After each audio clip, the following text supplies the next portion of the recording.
Most of us move abroad thinking about ourselves. Some of us thought about our children as well, but nearly none of us thought about our grandchildren. Canada just changed a citizenship rule that has quietly separated families for years with Bill C-3.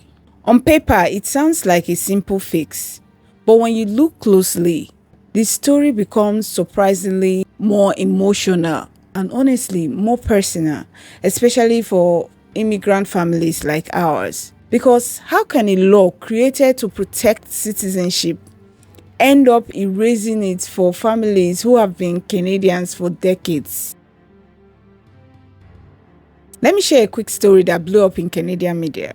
Birdie Funk was born abroad to Canadian parents. When she was only 2 months old, her family moved back to Canada, and she lived in Canada since then. Birdie Funk lived her entire life as a Canadian citizen, raised in a small town in Manitoba, until one day the government told her, "You're actually no longer Canadian." She was 36. She had unknowingly lost her citizenship years earlier due to a rule she was unaware of. The battle to regain her Canadian citizenship lasted over a year, but the emotional toll was huge. Her entire childhood and her sense of belonging were suddenly questioned. And then there's a story that feels very close to home for many Nigerians abroad. A Nigerian couple became Canadian citizens, then work took them to Dubai.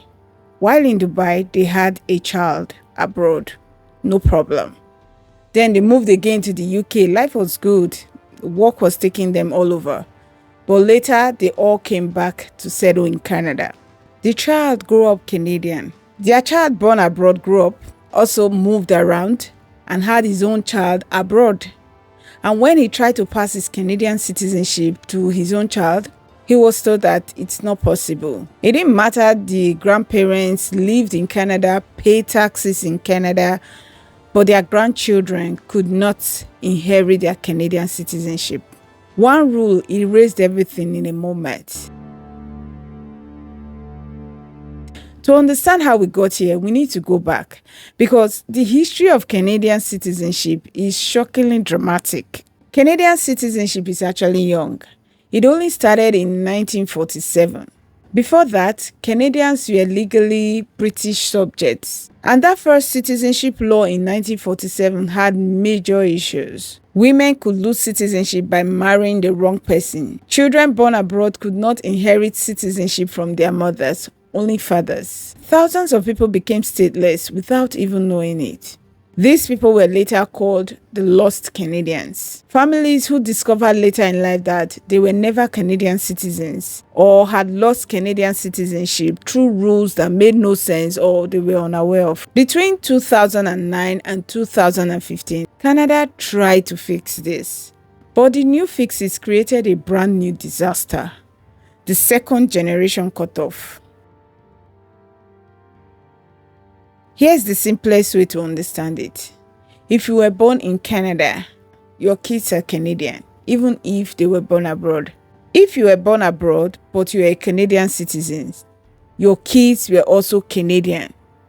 But if your kids were born abroad, they could not pass Canadian citizenship to their own kids. So it's like this: Canada, abroad, abroad again, equals citizenship stopped.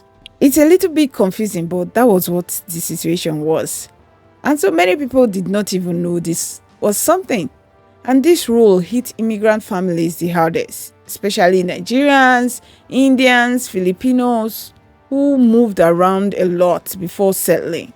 And just for context, before Bill C-3, Canada was actually stricter than the UK and the US when it comes to passing citizenship to grandchildren.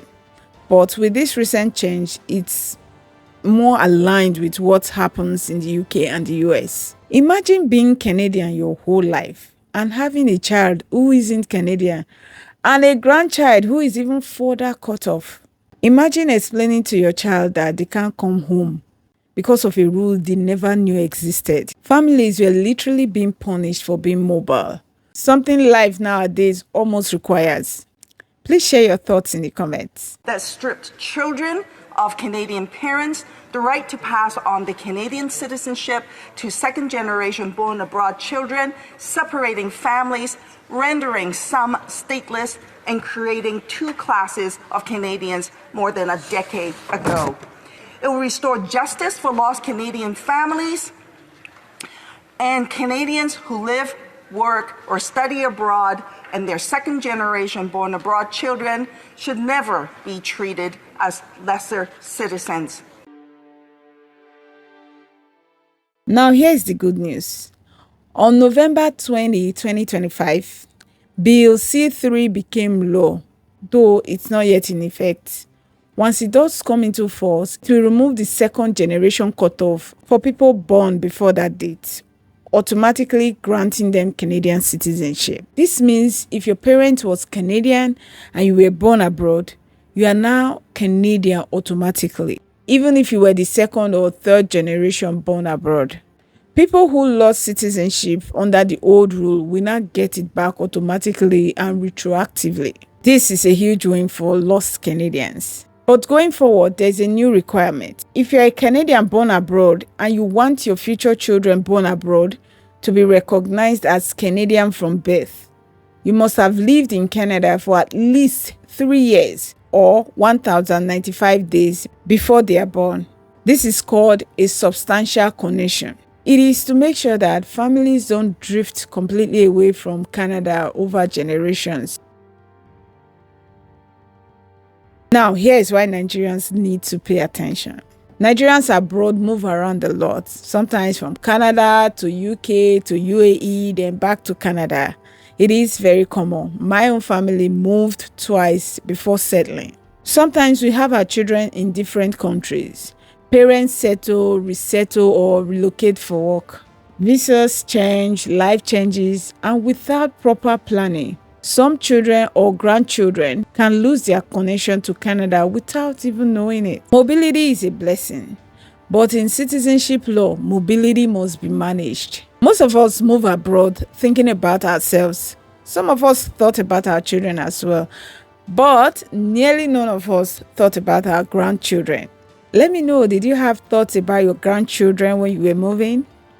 We were building stability, but not necessarily planning identity or citizenship or long-term mobility. And that's why rules like this matter. Where you settle today shapes the opportunities your children and even their children will have tomorrow. And honestly, it's conversations like this, generational planning, that made me start building something for us. Something quiet, something thoughtful, a space to talk about policies like this that affect our families and how to build stable, intentional lives abroad. If you ever want to go deeper, stay close. It's coming. If you know someone this will help, please share it with them.